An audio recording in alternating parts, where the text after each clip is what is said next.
What's going on, everybody? This is Wall of Sound. My name is Cody Henderson, and joining me today is a very special guest from Sinsaenum and Kreator. I have Fred Leclercq. Fred, how are you doing today? Hello, good morning. Well, good evening for you, but good morning here. I'm good. How about you? I am very well, Fred. Thank you so much for taking the time to have a chat with us today because Thanks it's for it's having me. it's very exciting news in your camp at the moment, as after 7 years away, Sinsaenum has returned with a brand new single and brand new album coming forward now with In Devastation, set for release this August on the 8th. And after, as the band has described, as a period of life hitting hard, to say the least, is there a massive sense of relief that the record is finally on its way out to the masses in the world?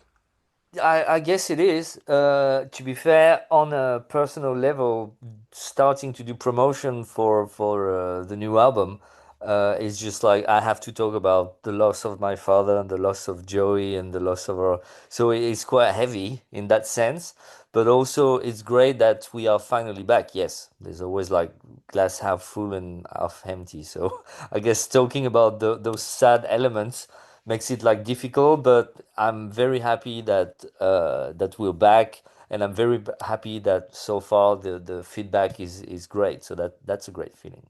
Always. And as I was going to say, with the title track of the album, In Devastation, serves as the lead single, and I think it's fair to say that the single itself has been met with an extremely positive reception, not just from long-term fans of the band, but critics alike. And as you were saying, it has been born out of the loss of, of your father and of course the icon that is Joey Jordison, a former bandmate of yours, and from some of the darkest moments that the band and yourself have had to go through. The song itself, in Devastation, is this almost cathartic release, it feels like, of years of built up emotion. And, the finale of the song, was talking suppress, purge, corrupt. As hard as these years have been to process and talking about it can be difficult, has there been almost like a cathartic response or release to get out what has been pent up for so long? Yeah, yeah. So now the song the theme of the song is not it's not related to the loss of the people that we mentioned before. It's more like a general, a view of the current events and the world and what we're going through and whatnot. But it, the ch I chose there's two reasons. I chose that song as a single because it represents what we are right now musically. I Hmm. think yeah, it's very catchy, straightforward, and it still has those elements of like, death metal and like intricate solos and whatnot. And but then the title itself, In Devastation, I think was a nice sum up of how I personally felt and still feel after all these years and what I went through. So the two together, there's just like, yeah, there's like different, different levels of interpretation. But yeah, I think it made sense to to use that as a first single, as in we are back. I didn't want to come with that.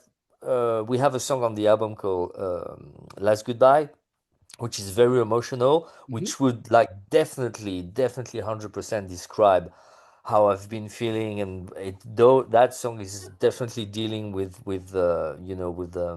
grief and sorrow and sadness, but that would not have been like the perfect like business card for what is insane, in You 25. had to let the world know that Sinsaenum is back and they have that energy and it's time to really, really just go for it and come back with a bang as opposed to withering out.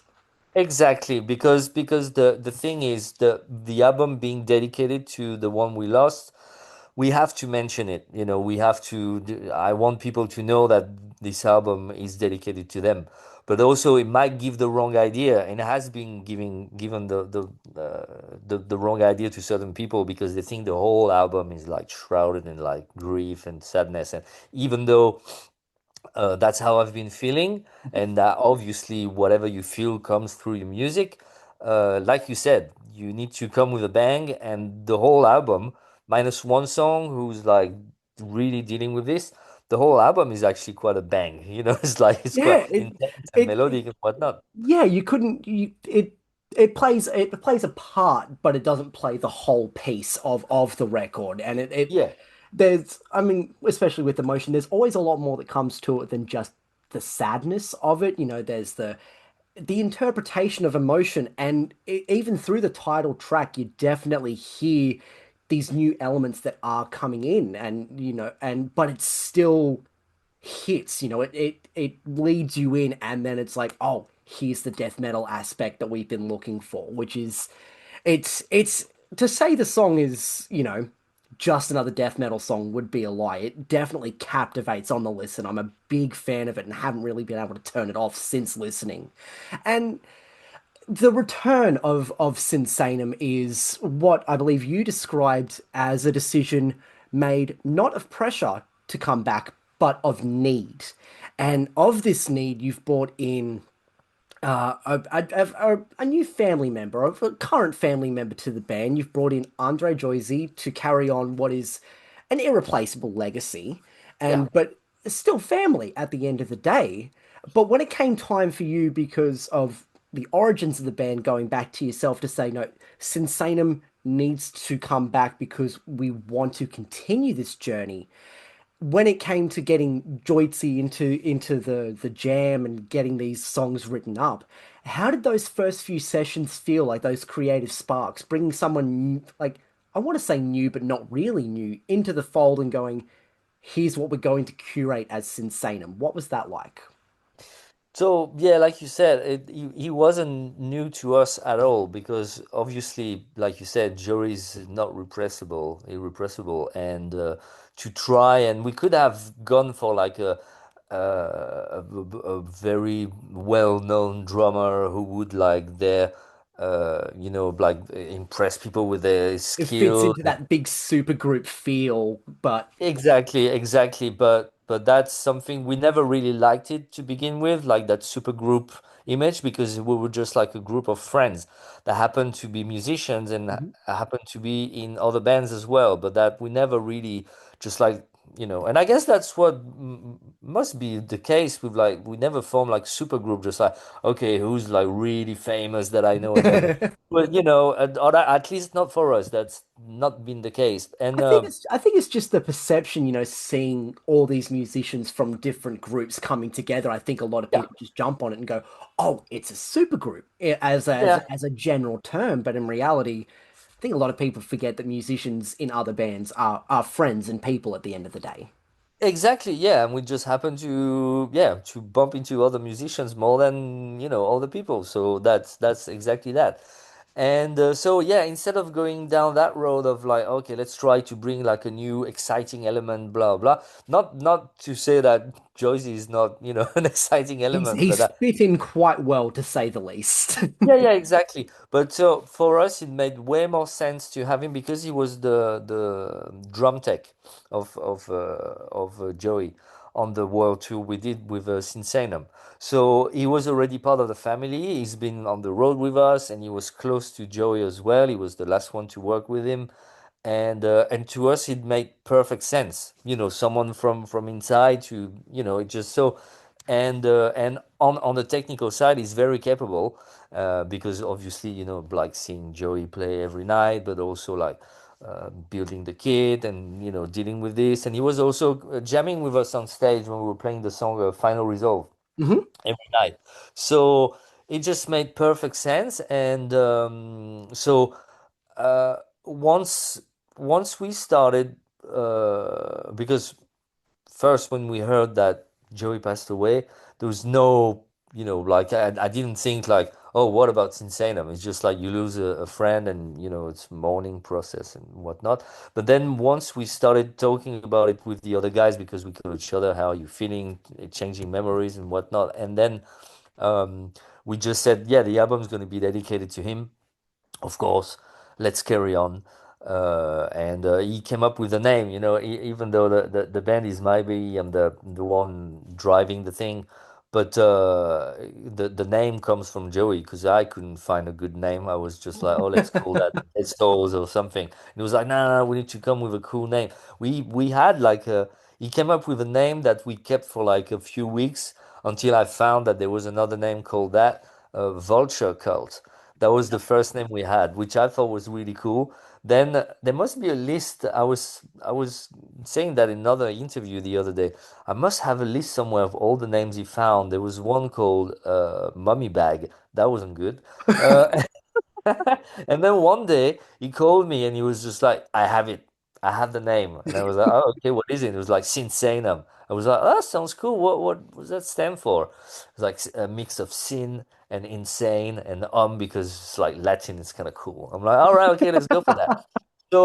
So by carrying on, he lives on, not only with the music but also with the name that he gave us. And so then we discussed a little bit all together, and then we had a few names, and then why not try Joycey because he's already part of the family. Fuck yeah! And then I contacted Joycey, and then I flew to Portugal. I mean, this is all like it took a little longer than all of that, but Oh yeah. yeah, yeah, yeah. And then I flew to Portugal and we jammed together and we were just like, yeah, let's go for that. And he's been doing an amazing, amazing job. So that's great. And There he's was just happy, we're happy. it's always good when you find that person and there's that just spark and it's Yeah. as Joycey said, he's not there to replace, he's just there to continue the legacy and your outgoing support to continue that legacy for Joey does shine through and I'm excited to see what the band has curated for its next steps and its next era. But when it comes to speaking of continuing on a legacy, you yourself are continuing a legacy of one of the greatest thrash bands of all time, having been a part of Kreator since 2019. And you've got a new album out, Hate Über Alles, back in 2022, and reportedly the band's back at work, but that's another chapter for another time. When it came again back to like deciding, yep, we want to move Sinsaenum, that balance between moving forward with still a relatively young and new project and balancing that with working with a titan that is Kreator. How have you found that balance of going, okay, here's my time that's committed to, Kreator, what I've been doing, and here's what I've now got to contribute to Sinsaenum and going forward. How has the balance of power been for yourself? Well, basically, like you said, you just like you have, okay, this is what I have to do with the creator, and it's taking a lot of time and a lot of energy. And because I felt very empty when it came to like inspiration and whatnot, it was nice that like you said, Kreator is a Titan, and that moves with or without me. It would be moving. So I can take like the back seat or the passenger seat or another seat. It's not the driver seat that I have in Sinsaenum. So I could like, get carried away in that sense and just like, let's see, how I feel. And Sinsaenum, there's no pressure. We just need to make sure that it's a good album. So it has been done in parts. It hasn't been done like in one go like an album. Like usually you start working and you don't stop until it's over. With my schedule with Kreator, together with my incapacity of being, like drive able to drive for that long to carry on with the image. Um, that was a sort of luxury, I guess, a blessing in disguise because we could stop like recording the drums and then do the guitar and then stop for a while and then go back at it and just like okay, let's do the melodic guitars but also maybe change that rhythm guitar and whatnot. So that's how it worked. There's been a lot of creator because like you said, the album Hey Tuba Alice came out in 22 and we've been touring quite a lot since then. Some very And massive shows with Anthrax and Testament as well yeah, that yeah, took up a lot of last year, which was yeah, yeah, yeah, yeah, yeah. mental, and we were And so jealous to say the least here in Australia of that kind of plethora of a show. Well, let's see if we can bring that. That would be awesome. I would love that because and but we we toured a lot, and I need to foresee like, okay, when is it gonna be free? When do I have time? So there's no point to rush making an album if you cannot release it either, you know. So that's why I was taking my time, knowing that in 25 there will be more of a downtime for Kreator. So that's why it all fell, you know, it fell into place quite nicely, I'd say.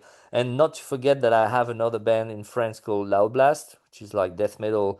We just Indeed. celebrated 40th anniversary, and I have another band with a Japanese guitarist called Saki. The band is called Amahiru, and all like in slightly different genre. Even though Loud Blast is also death metal, but not quite the same. And Hmm. I guess I need all of that because I love to express myself in different, different categories of metal. When And when metal is a spectrum as wide as it is, there's no point in yeah. narrowing yourself to just one channel.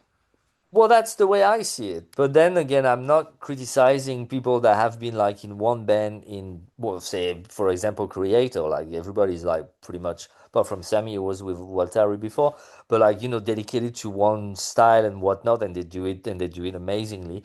To me, it doesn't work that way. I feel like I want to express myself in different, you know, different style, different outlets. And so that's why. I've been taking my time. We've been taking our time with Sinsaenum, but we just wanted to make sure that also because we said that album will be dedicated to my father and to Joey and to Fred, our lighting guy, light guy who passed away last year. We made it better be good. We're not gonna release just like some like half-assed, you know, album and whatnot. So that's, you know, that's why. Yeah. It seems with the way that, you know, different styles have worked their way into the record that having it sat there and being able to revisit it has definitely, I guess, by the sounds of it, helped spurred that creativity on to go, yes, this is what we want to do, and this is something that we are immensely proud of being able to do it in parts by the sounds of it. Yeah, yeah. Like I said, I mean, you can always, you know, sometimes that working on an album in one go, just like you capture that energy and you capture like the momentum, and because always looking back, you're never fully happy with an album. I could like it took 7 years. I could carry on another 4 years, just like trying to, you know, finalize little details and whatnot. But yeah, in a way, it has been it's a luxury to be able to make sure that most of the details are to our liking. So and so yeah, and still I think it still sounds pretty spontaneous and aggressive and whatnot. So I guess we managed to capture best of both worlds. So luckily people get that vibe too. Well, I mean, I think so far so good is the sound of it, and I know there's definitely a lot of eagerness as the band continues to say that there is more to come and more info to come, that, you know, people are wanting to hear what's next. And, you know, I've heard a lot of albums where bands have sort of, you know, they've stuck to that genre, and it does feel like the album is almost like one continual track from start to Mm. finish. So to know that this record has come from years of piecing and recording and going back and going back and going back, it definitely sparks the ear, and it definitely brings that intrigue into the record. But it's not just the record for Sinsaenum in 2025. It's the return of a couple of live shows towards the end of the year. And we Yeah. look back on it, Sinsaenum's last show that I could find was New Zealand in 2018, but a Yep. couple of shows coming up towards the end of the year. Obviously, with the recording and the rehearsals and getting things sort of in place to see how it sounds, there's got to be that sort of those gears, you know, turning and the chomping at the bit to get out there and play not only these new songs but going back and revisiting those previous records. That feeling's got to be there, right? Yeah. It is exciting, and you know, like I said, we've been, you know, we've been away for 7 years, so it's difficult to come back and get like get something in motion. Also considering the fact that I'm extremely busy with Kreator, the window of opportunity is very small, but we are excited to do that, and we are trying to, so I say trying with big T, trying to also come to Australia and Asia and whatnot next year if time allows. But Mhm. it is exciting to get the monster, back to life and try to present it to. So let's see first if people enjoy the music and if they enjoy the album and whatnot, and then if they do, then that makes sense for us to come and play in front of people. So like I said, fingers crossed. I definitely think you're in safe hands. The the welcome arms that the metal community has embraced Sinsaenum with, looking into all of this and the return. I've not really seen anything quite like it. The excitement is there, to see Sinsaenum again and to have that energy. So I think it'd be safe to say that there is going to be thousands of very, very happy people when Sinsaenum comes to town. Well, hopefully that's the case. If it's not, I will call you back and I said you were wrong. But hopefully that'll be the case. No, I will. I mean, I will wear it, but I also have. I'm not much of a gambling man, but I'd be willing to bet on myself that I think I'm pretty safe here. Okay, okay, we'll see. Look, Fred, I want to thank you very much for talking to us about the record. Obviously, as you said, there is that sort of pain and that harshness to have to go back and relive when talking about the record. So diving back into that and how you feel, it's greatly appreciated, and we look forward to being a part of this journey that you have gone through for the past 7 years and coming out the other side with In Devastation and hopefully almost feeling the same relief and same sort of energy that you have felt putting into this record. We are very excited to hear it, and again, can't thank you enough for talking us through this record and what it means to you. Thank you very much. Thanks for your time and thanks for your kind words. And yeah, hopefully see you. Like I said, if it works, see you in Australia. And then if it works, I buy you a drink. You know what? I'll shake on that. I'm looking forward to it. I'm looking forward to it. But hopefully we see Sinsaenum or Kreator, whoever we can get, maybe even both, put them on the same bill. Makes travel a We'll little see. bit easier. Yeah, could that makes sense. Thank you so much for chatting to us, Fred. Best of luck with the album. Best of luck with the shows. Thank you very much.